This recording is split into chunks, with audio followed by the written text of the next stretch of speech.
우리 하나님 말씀은 마태복음 2장입니다.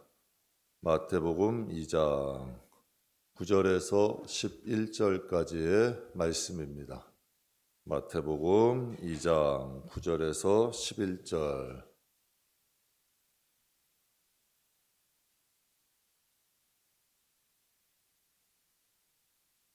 마태복음 2장 9절에서 11절. 우리 다 찾으셨으면 우리 함께 공독하겠습니다. 박사들이 왕의 말을 듣고 갈새 동방에서 보던 그 빌이 문득 앞서 인도하여 가다가 악이 있는 곳에 위에 머물러 서 있는지라. 그들이 별을 보고 매우 크게 기뻐하더라. 집에 들어가 아기와 그의 어머니 마리아가 함께 있는 것을 보고 엎드려 아기께 경배하고 법의 열어 황금과 유황과 몰약을 예물로 드리니라. 아멘.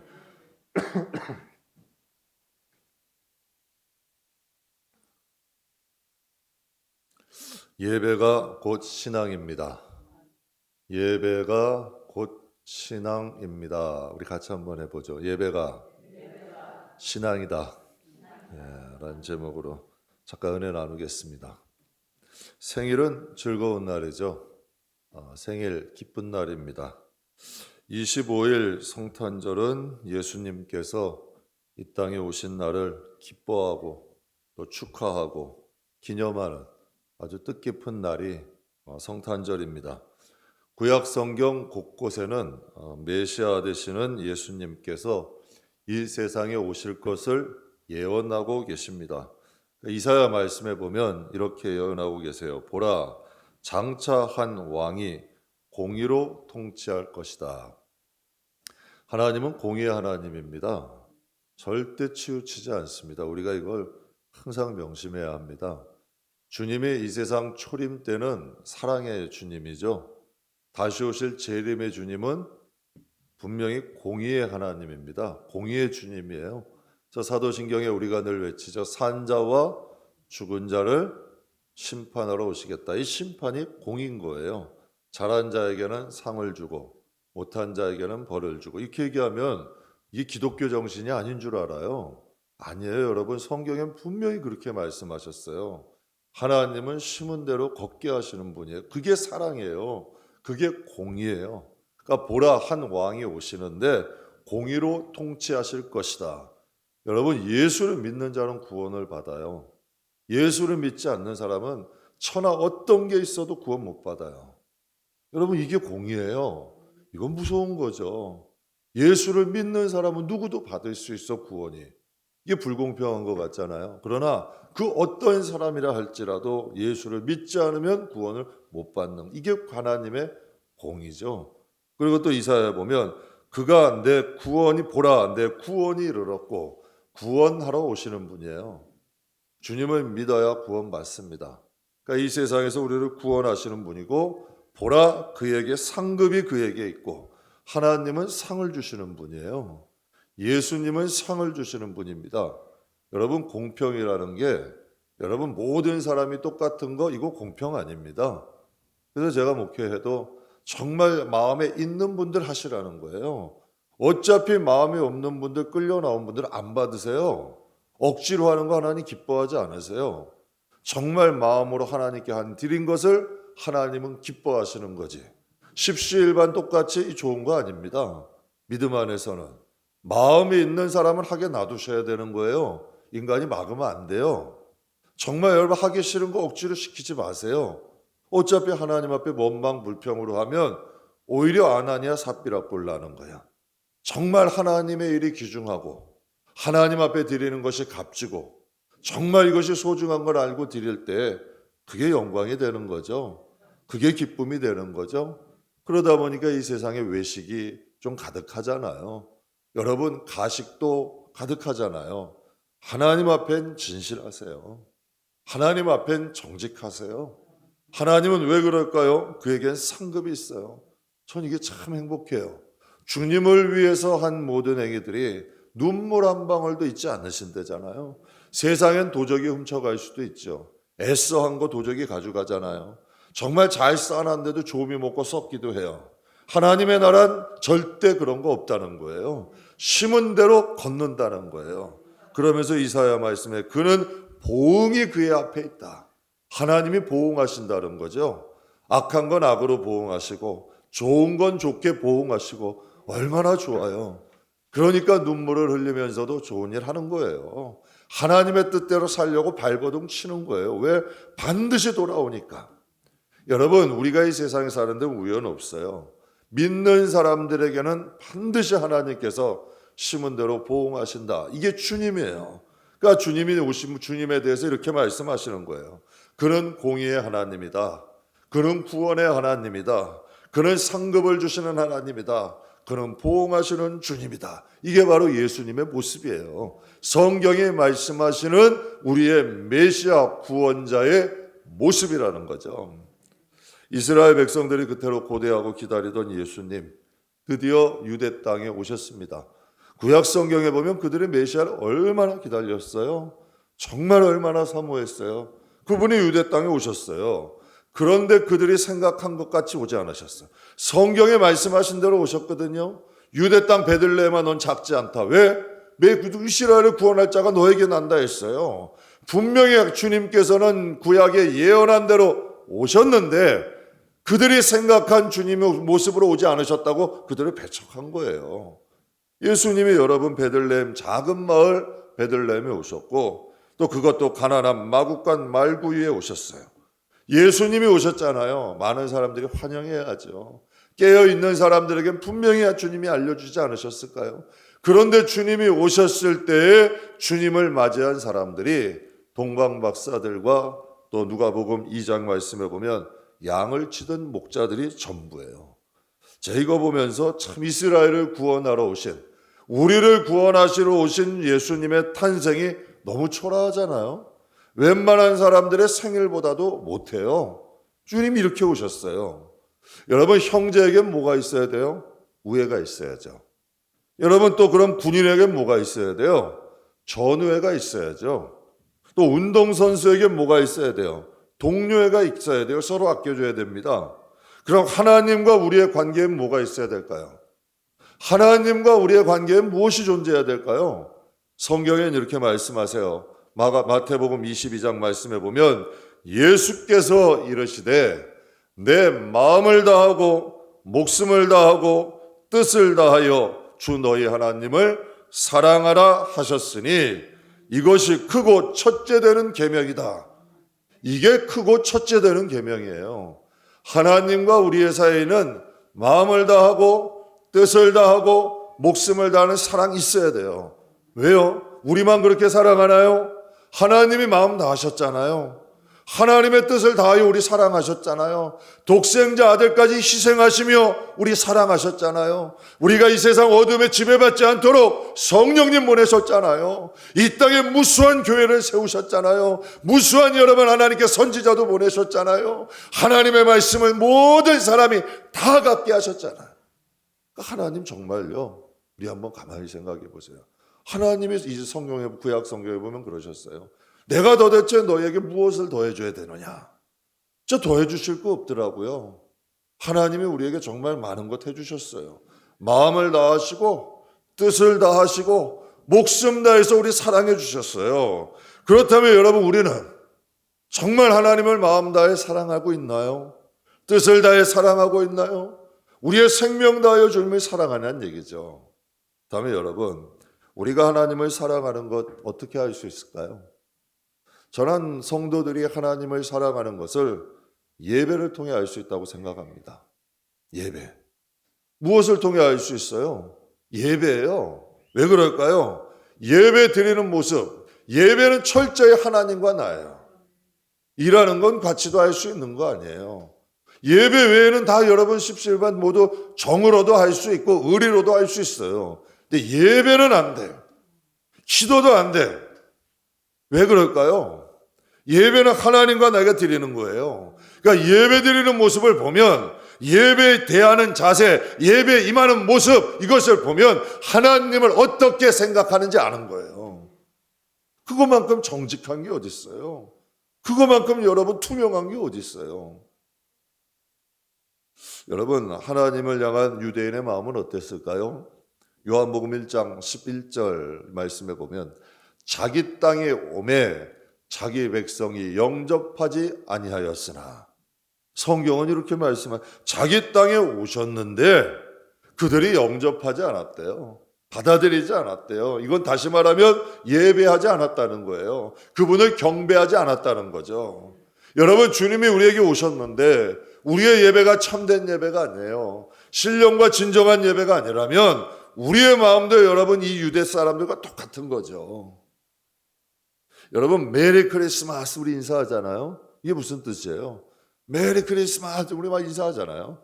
이 메리라는 즐거운다는 뜻이고, 크리스마스라는 뜻은 그리스도와 예배 합성의 라틴어인데 그리스도와 예배 합성어예요. 그러니까 이게 합치면 무슨 뜻이에요?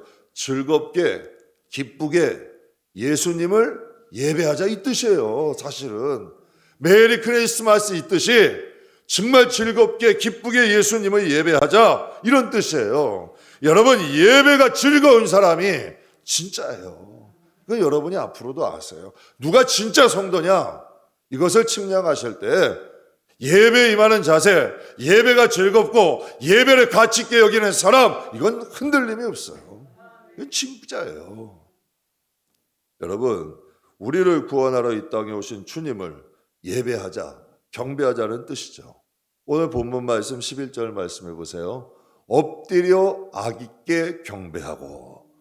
야, 동방 박사들과 여러분 목자들이 엎드려 아기한테 경배한 거예요. 여기서 경배라는 뜻은 최고의 존경, 최고의 존중을 의미하는 거예요. 최고의 존경. 여러분, 예배에 대한 성경 말씀이 요한복음 4장 24절, 우리 너무나도 잘 아는 말씀이죠. 하나님은 영이시니 예배하는 자가 영과 진리로 예배할지니라. 근데 여기서의 원어, 예배할지나 이 원어와 오늘 본문에 엎드려 아기를 경배하고 이 원어가 같은 원어예요. 이게 어디서 유래됐냐면요, 짐승들은 짐승들 사이에서는 복종한다, 존경한다는 뜻을 손을 내밀면 손을 핥아요. 이 주인의 손을 핥는 짐승의 모습, 이건 무슨 뜻이냐면 내가 당신께 종속됐다는 거예요. 내가 복종하겠다는 이 뜻이에요. 여기서 유래된 단어예요. 이 경배가, 예배가 나는 당신의 겁니다. 난 당신께 종속된 사람이고 당신께 따르겠습니다. 이 뜻이에요. 그러니까 신령과 진정으로 예배한다. 우리는 당신의 겁니다. 당신을 찬양합니다. 하나님을 경배합니다. 우리는 주님의 것입니다. 이 뜻이에요. 여러분, 예배의 기원이 어떻게 될까요? 예배의 기원은 구약 창세기 아벨과 가인이 드렸던 게 이제 이 예배의 시작인데요. 그렇다면 하나님 나라에서는, 제가 왜 예배가 중요하다고 생각하냐면 하나님 나라에서 예배 드릴까요, 안 드릴까요? 하나님 나라에서 예배 드릴까요, 안 드릴까요? 당연히 드리겠죠. 그럼 하나님 나라의 예배의 모습은 어떤 모습일까요? 계시록 4장 8절에서 10절, 이 하나님 나라에서 드려지는 예배인데요. 우리 같이 한번 읽겠습니다. 내 생물은 각각 6날개를 가졌고 그들이 밤낮 쉬지 않고 이르기를 거룩하다 거룩하다 거룩하다 주 하나님 곧 전능하신 이여 전에도 계셨고 이제도 계시고 장차 오실 이시라 하고 영광과 존귀와 감사를 돌릴 때에 24 장로들이 보호자에 앉으신 이의 앞에 엎드려 세세토록 살아계신 이에게 경배하고. 이게 진짜 예배예요. 여러분, 예배를 경홀히 여기는 사람, 예배를 가치 없게 여기는 사람, 하나님과의 관계가 온전히 든든하고 정돈되지 않는 사람이 과연 하나님 나라에서 견딜 수 있을까요? 예배의 개념이 제대로 쓰지 않는 사람이 하나님 나라에 견딜 수 있겠냐는 얘기죠. 천사들이 하나님 앞에 얘기해요. 거룩하다 거룩하다 거룩하다. 어떤 분들은요, 교회에서 거룩하다 얘기하면 왜 이렇게 좀 무거운 얘기를 하냐 그래요. 왜 이렇게 무거운 얘기를 하냐고. 교회에서 좀 유쾌하고 즐겁고 신나고 얘기 이렇게 해야지.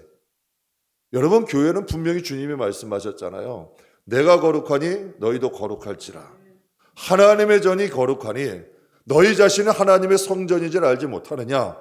너희를 더럽히면 하나님이 너희를 멸하신다 하셨어요. 우리가 하나님께 드리는 경배와 예배의 도구가 되는 거예요. 산 예물이고 산 제사죠.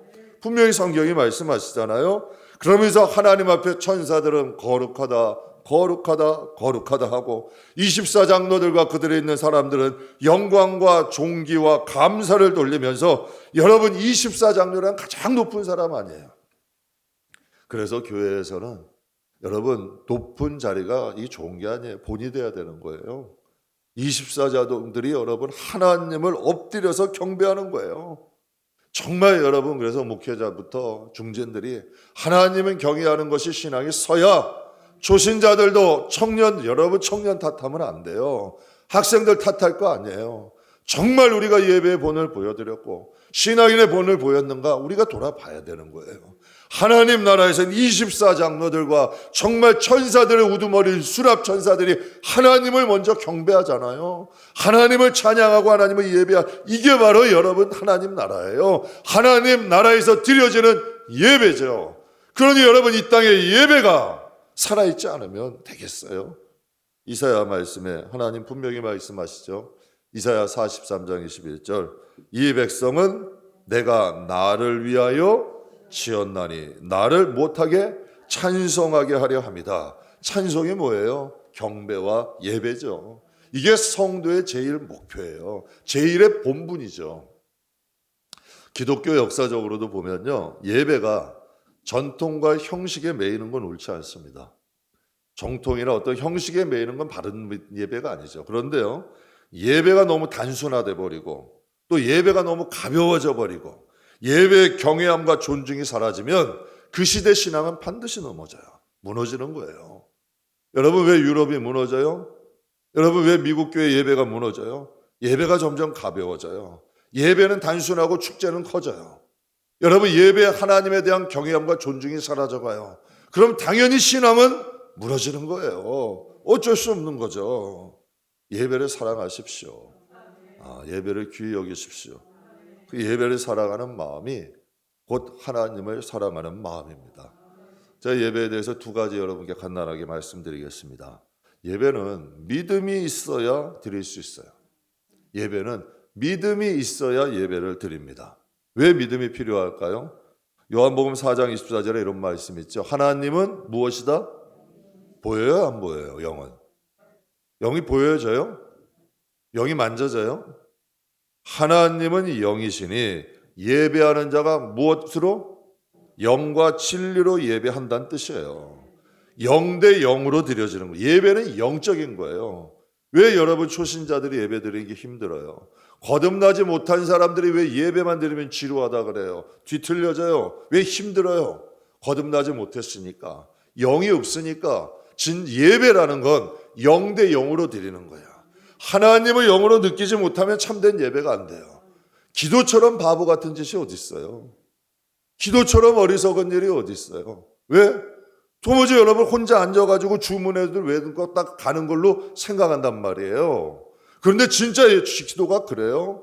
아니에요. 하나님 앞에 계시고 내가 그분께 말씀드리는 거예요. 그럼 천사들이 우리의 기도를 가지고 금대접에 담아서 하나님 앞에 드려지는 것 아니에요. 그러니까 기도하는 거죠.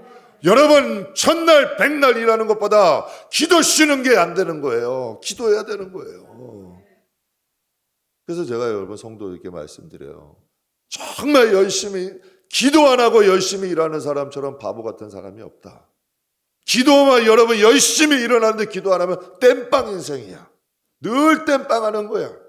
그런데 기도하면 정말 내가 모르는 그 미래에 하나님이 다리를 놔주시고 길을 놔주시고 하나님이 역사하시잖아요. 그러니까 믿음이 없으면 예배가 안 돼. 왜 그럴까요? 하나님은 영이시니까. 내가 거듭나고 성령으로 충만하고 하나님의 영이 내 마음에 오면 진정한 예배가 되는 거예요. 그래서 거듭나야 되는 거예요. 거듭난다는 게 다른 게 아니라 하나님의 생명이 내 마음에 오면 예배가 귀해져요. 기도가 같이 있어져요. 정말 여러분 기도 안 하면 호흡이 답답해지고 예배하지 않으면 너무 꼭 죄 짓는 것 같고 죄스럽고 이래져 버리는 거예요. 왜? 우리 안에 영이신 하나님이 임재하시니까. 개척 초창기에 주일 예배 전에 항상 먼저 했던 말이 있어요. 마태복음 18장 말씀인데요. 두세 사람이 내 이름으로 모인 곳엔 나도 그들 중에 있느니라. 이 말씀이 참 좋았어요. 왜? 개척 초창기에 사람이 적었잖아요. 그래도 주님이 나와 함께 하신다. 주님이 우리와 함께 계신다. 이 말씀이 얼마나 위로가 됐는지 몰라요. 정말 두세 사람이 모인 그곳에도 주님은 함께 하신다는 거죠. 정말 여러분, 예배와 경배는 믿음이 있어야 드릴 수가 있는 거예요. 예배라는 것은 대상이 명확하죠. 대상이 누구예요? 우리의 예배의 대상은 하나님이잖아요. 진정한 예배는 대상이 명확한 거예요. 그러니까 믿음이 있는 사람만이 진정한 예배가 드려지는 거죠. 우리 새벽 예배 드릴 때마다 예배 시작하기 전에 이렇게 얘기합니다. 하루의 첫 시간을 하나님께 드립시다. 왜요? 아까워서 그랬어요.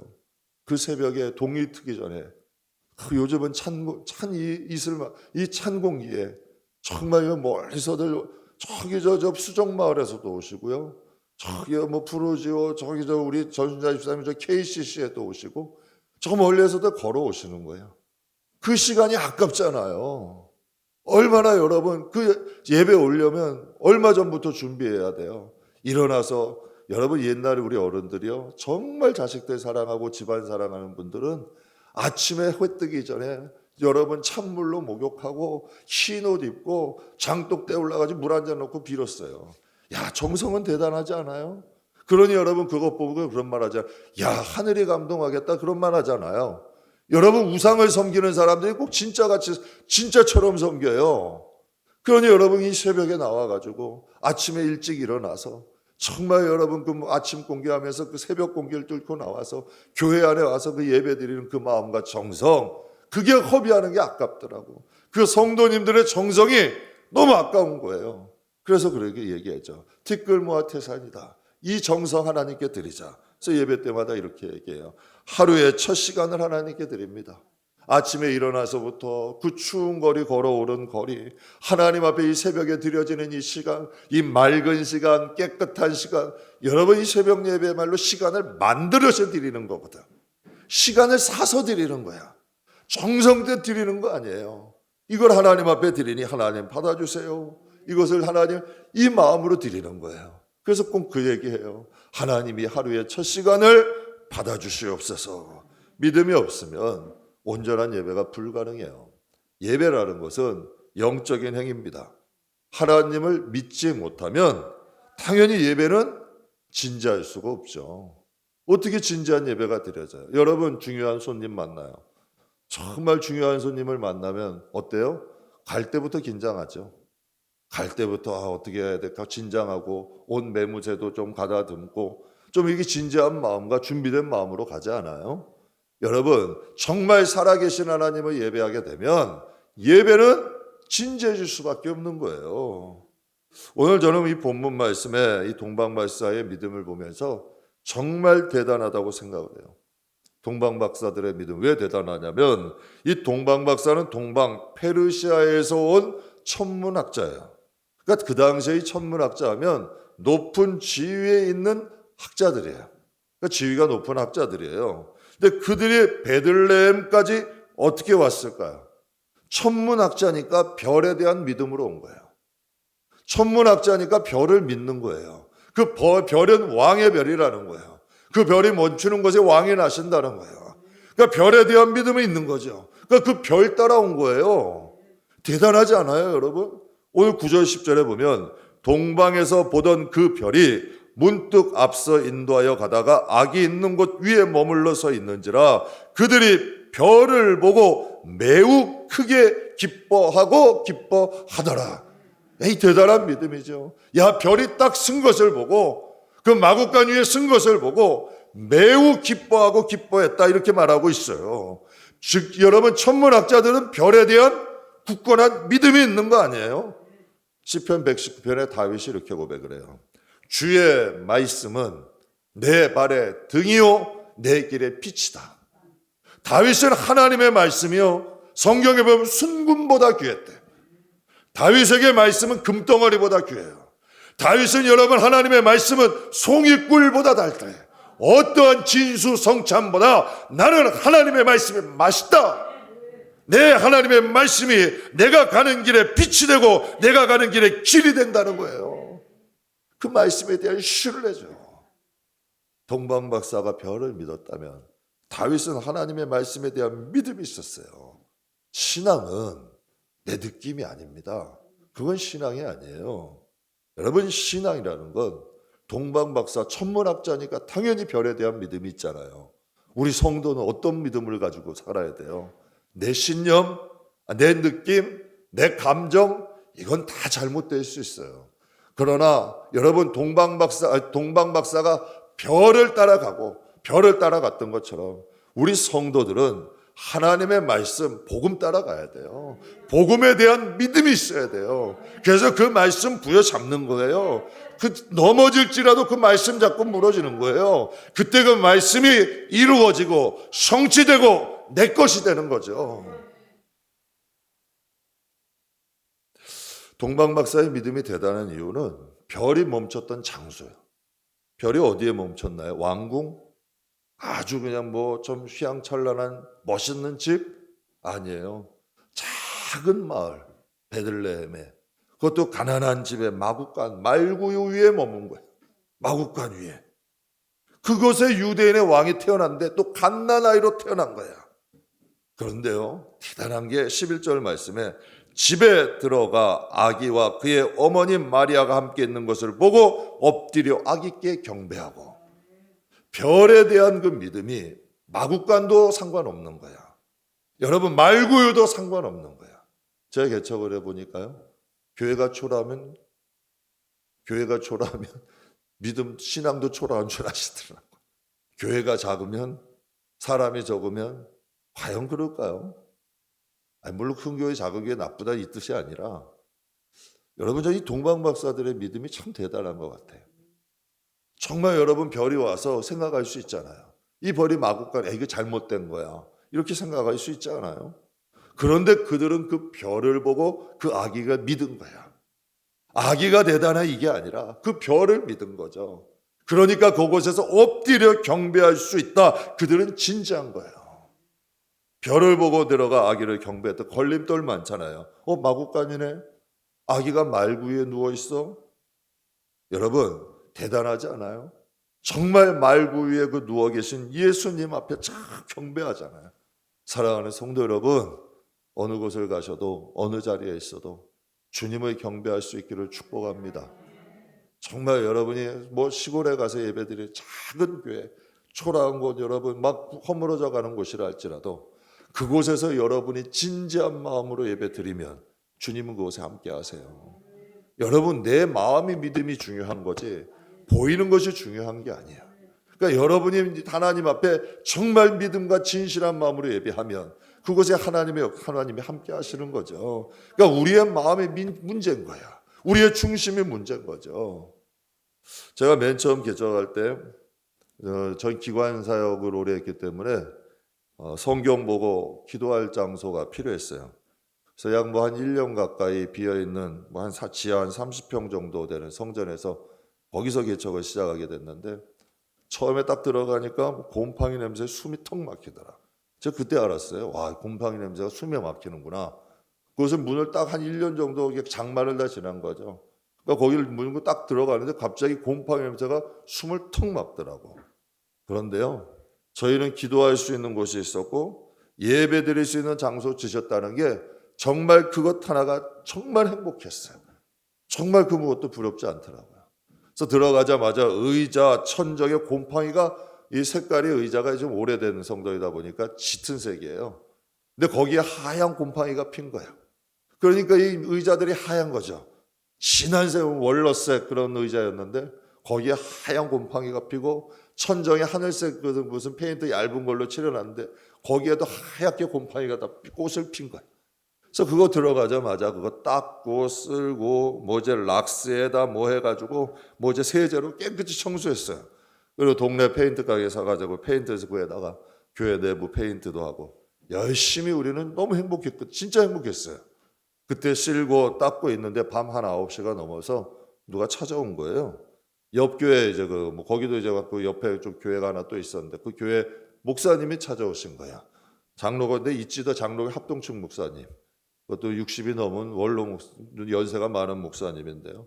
뒷짐을 딱 지시더니 우리 청소하는 걸 보고 아래 위로 훑어보고 뭐 성전이 저거 귀딱 보더니 뭐 딱 보더니 뭔가 좀 마땅치 않았던 거예요. 그러면서 저에게 그런 말 하더라고요. 왜 남의 집에 돈 들여요? 왜 남의 집에 돈 들여봤자 주인만 좋은 일 하는 거예요? 근데 저는 지금 이해가 되질 않았어요. 여러분, 곰팡이 냄새 나고 지하에 30평짜리는 교회도 아니고 남의 집이라는 거예요. 물론 임대죠. 그러니까 그 임대니까 그거는 하나님의 집도 아니고 남의 집이라는 거예요. 그 뭐기에 교회가 아니라. 제가 그런 생각했어요. 그 목사님이 2000년 전에 예수님이 마국간에 오셨다면 그분을 예수님으로 경배할 수 있었을까요?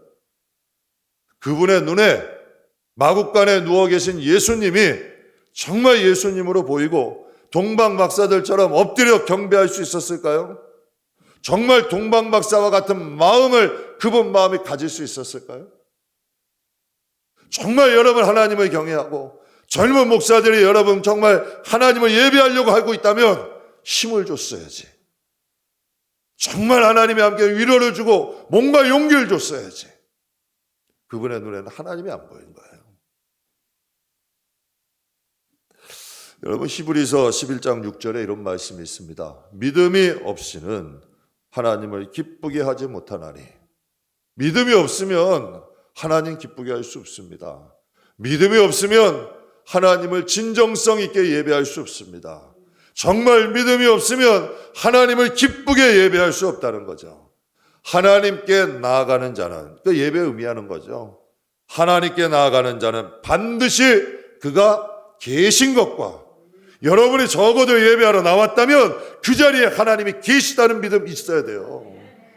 그곳에 사람이 한 사람 있던 두 사람 있던 100사람 있던 천사 상관없어. 1000사람 10,000사람이 있어도 하나님과 나와는 1대1이고 그곳에 한 명, 두 명 있어도 하나님과 나는 1대1인 거야. 이 신앙이 돼야 돼요. 이게 진짜 믿음이야. 이게 진짜 신앙이고. 그래서 하나님께 나아가는 자는 반드시 그가 계신 것과 또한 자기를 찾는 자에게 상 주심을 믿어야 할지니. 하나님은 아까도 말씀드렸죠. 이사야 예언. 하나님은 상 주시는 하나님이에요. 보응하시는 하나님의 기대감 가지세요. 정말 영으로 하나님 살아계신 하나님을 진짜 예배하게 되면 기대감이 있습니다. 소원을 주세요. 꿈을 갖게 하셔. 그래서 성경 요에서도 나오잖아요. 젊은이들이 이상과 노인들은 꿈을 꾸고 여러분 어린아이들은 여러분 환상이 열려지고 이게 무슨 뜻이야? 다 소망을 갖는다는 얘기야. 하나님께서 이 마음에 소망을 주세요. 용기를 주세요. 그래서 성도에게 항상 있어야 될 세 가지 무엇이 있어야 된다 그랬죠? 믿음, 소망, 사랑. 이 세 가지는 성도에게 항상 있어야 된다잖아요. 이게 여러분 믿음 있는 사람에게 이 마음으로 갈 수 있다는 이야기죠. 사랑하는 성도 여러분, 하나님을 예배하는 자는 그가 이곳에 계시다는 믿음 가져야 합니다. 또 하나님을 찾는 자에게 응답하시고 상 주신다는 믿음 갖고 나갑시다. 여러분 동방박사들이 자신들이 연구하고 여러분 별에 대한 믿음이 있었듯이 우리도 주님이 우리와 함께 하신다는 정말 믿음 달라고 기도합시다.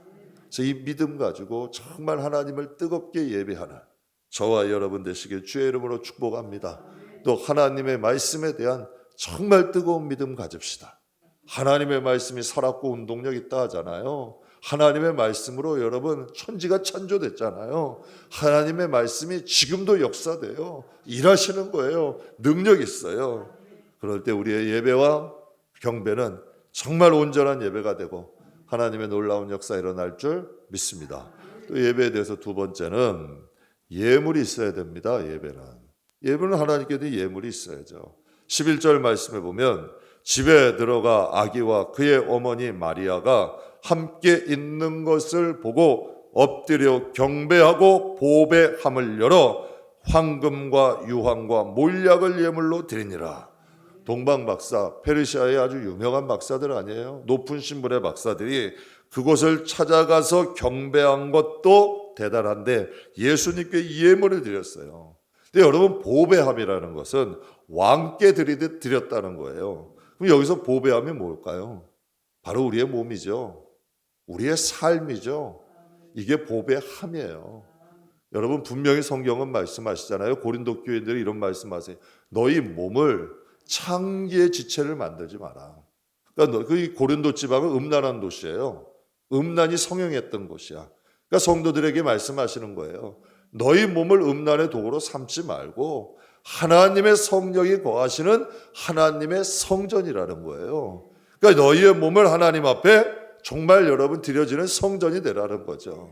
여러분, 보배함이라는 것은 왕께 드리는 여러분 보석함 아니에요? 그러니까 우리의 몸을 주님 안에서 좀 더 가치 있게 하고 우리의 삶이 하나님 앞에 보석함이 되자는 거죠. 여러분, 가인과 아벨이 하나님 앞에 제사를 드렸을 때요, 왜 가인의 예배는 하나님이 안 받으셨고 왜 아벨의 예배는 받으셨나요? 하나님이 이런 말씀하시죠.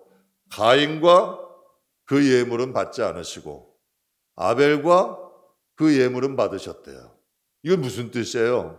가인을 받지 않으시니까 그가 하는 드렸던 것도 안 받으신 거야. 아벨을 받으시니까 그가 한 것도 받으신 거죠. 여러분, 우리가 보배함 돼야 됩니다. 정말 우리의 삶이, 우리의 몸이 하나님 받으시는 보배함이 되시길 주님의 이름으로 축복합니다. 제가 예전에 가까운 지인께 들은 이야기인데요, 집에 손님이 오셨대요. 손님이 이제 선물을 하나 들고 왔는데 오래된 검은 봉, 우리 뭐 검은 봉다리 하면 좀 이상하네. 봉다리. 뭐 어제도 제가 뭐 무슨 말 했다가 봉다리 하면 좀 이제 봉투, 검은 봉투에다가 과일을 해가지고 이제 왔다는 거예요. 그런데 이제 또 가보니까 그 검은 봉투가 오래된 검은 봉투야. 꼬깃꼬깃 해가지고 여러분 더러운 검은 봉투에다가 이 안에 있는 사과를 가져갔는데 시들은 사과였던 거예요. 그러니까 집에서 여러분 오래됐던 것을 집에 있는 걸 들고 오셨던 것 같아. 그랬더니 이 분이 그 손님이 들고 온 그 까만 꼬깃꼬깃한 봉지에 시들은 사과를 보고 마음이 상한 거야. 그분이 이렇게 생각하셨대요. 야, 저 사람이 나를 이렇게 생각하는구나. 조금 그래도 줘.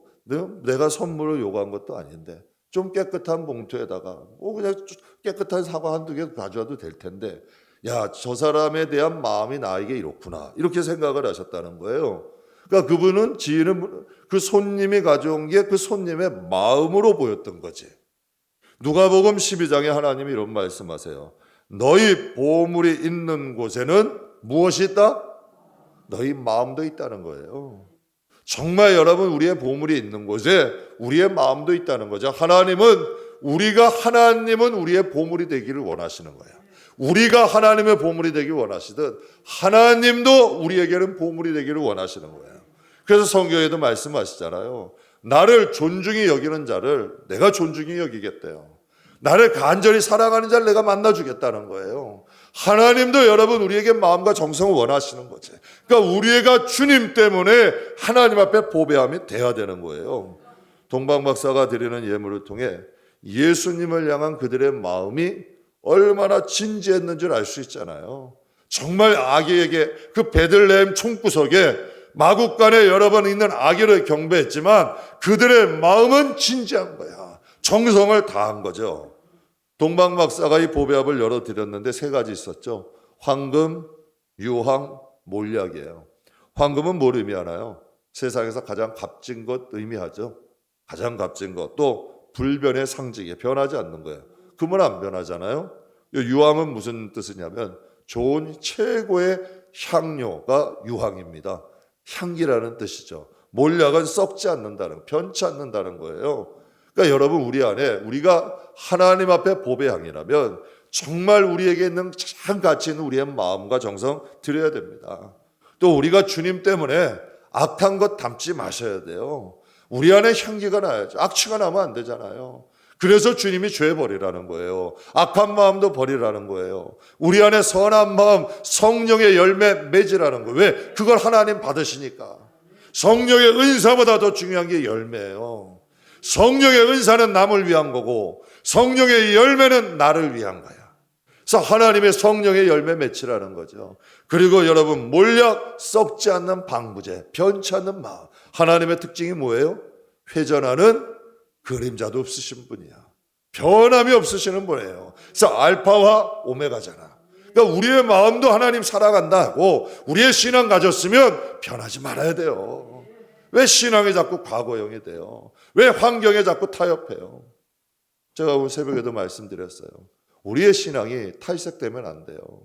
변질되면 안 돼요. 변하면 안 되는 거죠. 시대에 따라서 여러분 환경에 따라서 요동한다면 그건 진짜 신앙이 아니에요. 그건 황금이 아니잖아요. 몰약이 아니에요. 그건 유황이 아니에요. 사랑하는 성도 여러분, 비가 오나 바람이 부나 홍수가 나나 아무리 여러분 기쁜 일이 있으나 우리를 하늘 높이 올려주시나 하나님을 향한 마음은 변함이 없어야 돼요. 이게 진정한 신앙이죠.